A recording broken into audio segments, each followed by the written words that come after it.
ಕಣ್ಮನ ಸೆಳೆಯುವ ಬಣ್ಣ, ಮೋಹಕ ಚೆಲುವು, ಗಮಗಮಿಸುವ ಸುವಾಸನೆ, ಗಾತ್ರ ಚಿಕ್ಕದಾದರೂ ಹೆಚ್ಚು ಬಾಳಿಕೆಯ ಗುಣ, ವೈಶಿಷ್ಟ್ಯದಿಂದ ಕೂಡಿರುವ ಈ ಸೇವಂತಿಗೆ ಹೂವು ಬೆಳೆಯುವುದು ಹೆಮ್ಮಾಡಿಯಲ್ಲಿ ಮಾತ್ರ. ಹೀಗಾಗಿ ಈ ಹೂವಿಗೆ ಹೆಮ್ಮಾಡಿಯ ಸೇವಂತಿ ಎಂದೇ ಹೆಸರು. ಅಪರೂಪದ ಹೂವು ಹೆಮ್ಮಾಡಿ ಸೇವಂತಿಗೆ ಕುರಿತಾದ ಒಂದು ವರದಿ ಎಲ್ಲಿದೆ ನೋಡಿ.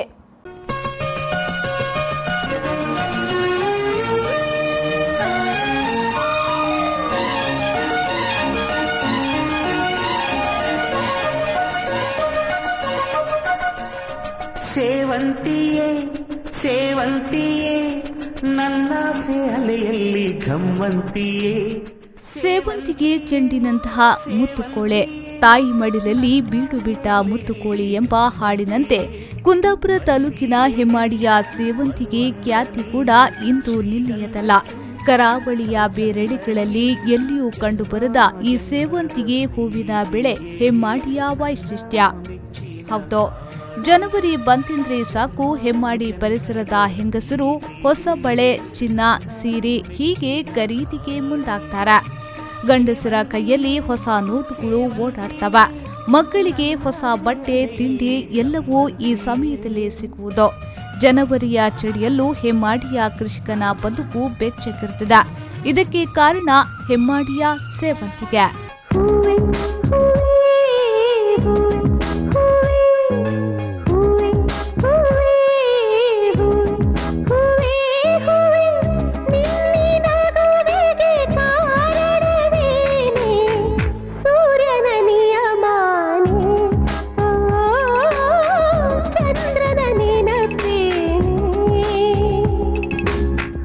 ಮಳೆಗಾಲದಲ್ಲಿ ಭತ್ತದ ಕೃಷಿಯ ಹಸಿರು ಸೇರಿಯುಟ್ಟ ಗದ್ದೆಗಳು ಡಿಸೆಂಬರ್ ಮುಗಿದು ಜನವರಿಯ ಮಕರ ಸಂಕ್ರಮಣ ಬರುತ್ತಿದ್ದಂತೆಯೇ ಹಳದಿ ಸೀರೆಯುಟ್ಟು ಮೈತುಂಬಿ ನಿಲ್ತದೆ.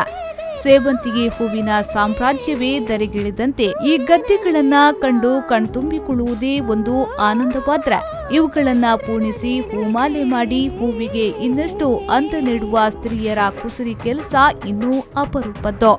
ಸ್ಥಳೀಯ ಆಡುಭಾಷೆ ಕುಂದಾಪುರ ಕನ್ನಡದಲ್ಲಿ ಈ ಹೂವನ್ನ ಹೆಮ್ಮಾಡಿ ಶ್ಯಾಮಂತಿ ಎಂದು ಕರೆಯುವುದು ಒಂಥರ ಪುಳಕ. ಹೆಮ್ಮಾಡಿ, ಕಟ್ಟು, ಹೊಸಕಳಿ, ಹರೇಗೋಡು, ಸುಳ್ಸೆ, ಗುಡ್ಡೆಮನೆ, ದೇವಸ್ಥಾನ ಬಿಟ್ಟು ಮೊದಲಾದೆಡೆ ಕೃಷಿಕರು ಸೇವಂತಿಗೆ ಗಿಡವನ್ನ ಬೆಳೆಸ್ತಾರೆ.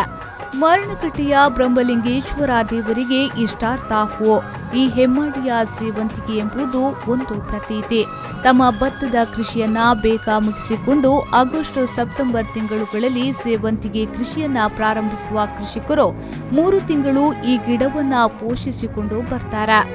ನಿಗದಿತ ಸಮಯಕ್ಕೆ ಸರಿಯಾಗಿ ಹೂ ಬಿಡುವುದು ಇಲ್ಲಿನ ವಿಶೇಷ. ಇದು ಹೆಮ್ಮಾಡಿ ಸೇವಂತಿಗೆ ನಾವು ತುಂಬ ನಮ್ಮ 50 ವರ್ಷದಿಂದ ನಮ್ಮ ಅಜ್ಜನ ಕಾಲದಿಂದನೂ ಮಾಡ್ಕೊಂಡು ಬರ್ತಾ ಇತ್ತು. ಇತ್ತೀಚೆಗೆ ಅದಕ್ಕೆ ಕಾಯಿಲೆ ಎಲ್ಲ ಬರ್ತಾ ಇದ್ದೆ, ನುಸಿ ಕಾಯಿಲೆ ಅದು ಎಲ್ಲ ಬರ್ತಾಯಿದೆ. ಅದರಿಂದ ಸ್ವಲ್ಪ ಬೆಳೆ ಸ್ವಲ್ಪ ಕುಂಠಿತ ಆಗಿದೆ. ಮತ್ತು ನಾವು ಆಗಸ್ಟ್ನಲ್ಲಿ ಗಿಡ ಮಾಡಿ ನೆಡಲಿಕ್ಕೆ ಸ್ಟಾರ್ಟ್ ಮಾಡ್ತೇವೆ. ಆವಾಗಿಂದ ಡಿಸೆಂಬರ್ ಎಂಡಿಗೆ ಹೂವು ಬರ್ತದೆ ನಮಗೆ. ಜನವರಿ ಮಕರ ಸಂಕ್ರಮಣಕ್ಕೆ ಫಸ್ಟ್ ಹೂವು ನಾವು ಬ್ರಹ್ಮಲಿಂಗೇಶ್ವರ ಮಾವನಕಟ್ಟೆಗೆ ಕೊಡ್ತೇವೆ. ಆನಂತರ ಬೇರೆ ಬೇರೆ ಹಬ್ಬಕ್ಕೆಲ್ಲ ಹೋಗಿ ವ್ಯಾಪಾರ ಮಾಡ್ತೇವೆ.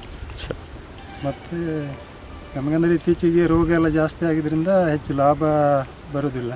ಅದಕ್ಕೆ ಸರ್ಕಾರದಿಂದ ಜಾಸ್ತಿ ಒಂದು ಪ್ರೋತ್ಸಾಹಧನ ಕೊಟ್ಟರೆ ನಮಗಿನ್ನೂ ಹೆಮ್ಮಾಡಿ ಸೇವಂತಿಗೆ ಅಭಿವೃದ್ಧಿಪಡಿಸಲಿಕ್ಕೆ ಒಳ್ಳೆಯದಾಗುತ್ತೆ. ಅಲ್ಲದೆ ಮೊದಲು ಈ ಗಿಡ ದಕ್ಷಿಣಾಭಿಮುಖವಾಗಿ ಮರಣಕಟ್ಟೆಯ ಬ್ರಹ್ಮಲಿಂಗನ ಕಡೆ ವಾಲುತ್ತವೆ ಎಂಬುದು ರೈತರ ನಂಬಿಕೆ. ಹೀಗಾಗಿ ಮಕರ ಸಂಕ್ರಮಣದಂದು ಬ್ರಹ್ಮಲಿಂಗನಿಗೆ ಹೂ ಅರ್ಪಿಸಿದ ನಂತರವೇ ಇತರ ಹಬ್ಬ, ಗೆಂಡ ಕೋಲಗಳಿಗೆ ಹೆಮ್ಮಾಡಿಯ ಕೃಷಿಕರು ಹೂಗಳನ್ನ ಮಾರಾಟ ಮಾಡ್ತಾರೆ. ಈ ಬಾರಿ ಚಳಿ ಸಾಕಷ್ಟು ಬಿದ್ದಿರುವ ಕಾರಣ ಹೂವಿನ ಬೆಳೆಯು ಸಮೃದ್ಧವಾಗಿದ್ರೂ ಅತಿ ಹೆಚ್ಚು ಇಬ್ಬನಿ ಬಿದ್ದ ಕಾರಣ ಹೂಗಳು ಕರಟಿ ಹೋಗಿ ಕೃಷಿಕರು ಆರಂಭದಲ್ಲೇ ನಷ್ಟ ಎದುರಿಸುವಂತಾಗಿದೆ. ಹೆಮ್ಮಾಡಿಯಲ್ಲಿ ಏನು ಪ್ರಸಿದ್ಧ ಎಂದು ಕೇಳಿದ್ರೆ ಇಲ್ಲಿನ ಜನರು ಹೆಮ್ಮಾಡಿಯ ಸೇವಂತಿಗೆ ಎಂದು ಹೆಮ್ಮೆಯಿಂದ ಹೇಳಿಕೊಳ್ಳುತ್ತಾರೆ. ಆದರೆ ಇಂದು ಸೇವಂತಿಗೆ ಕೃಷಿ ವಿರಳವಾಗುತ್ತಿರುವ ಪರಿಸ್ಥಿತಿ ನಿರ್ಮಾಣವಾಗಿದೆ. ನಿಧಾನಕ್ಕೆ ಇಲ್ಲಿನ ಕೃಷಿಕರು ಸೇವಂತಿಗೆ ಕೃಷಿ ಆಸಕ್ತಿಯು ಕಡಿಮೆಯಾಗುತ್ತಿದೆ. ಸೇವಂತಿಗೆ ಗದ್ದೆಗಳು ಕಣ್ಮರೆಯಾಗುತ್ತಿವೆ. ಕಳೆದ 2 ವರ್ಷಗಳಿಂದ ಇಲ್ಲಿನ ಕೃಷಿಕರಿಗೆ ಸೊಳ್ಳೆಗಳ ಕಾಟ ತಲೆನೋವಾಗಿ ಪರಿಣಮಿಸಿದೆ. ಹೂವು ಬಿಡುವ ಸಮಯದಲ್ಲಿ ಚಿಕ್ಕ ಗಾತ್ರದ ಸೊಳ್ಳೆಗಳಿಂದ ಹೂವು ಕರಟಿ ಹೋಗಿ ಅಪಾರ ಬೆಳೆ ನಾಶವಾಗಿದ್ದುಂಟು. ಸೊಳ್ಳೆ ರೋಗದಿಂದ 2 ವರ್ಷಗಳಲ್ಲಿ ಕೃಷಿಕರು ಅಪಾರ ನಷ್ಟವನ್ನ ಅನುಭವಿಸಿದ್ದಾರೆ.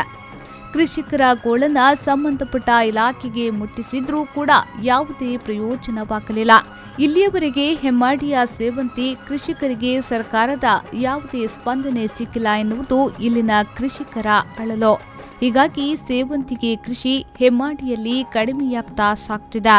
ಈ ಬೆಳೆ ಫಸ್ಟ್ ಕೊಯ್ಲು ಬೆಳೆಯನ್ನು ಬ್ರಹ್ಮಲಿಂಗೇಶ್ವರನಿಗೆ ಒಪ್ಪಿಸ್ತೇವೆ. ಹಾಗೆ ಉಳಿದ ಗೆಂಡಕ್ಕೆಲ್ಲ ತಗೊಂಡೋಗ್ತೇವೆ.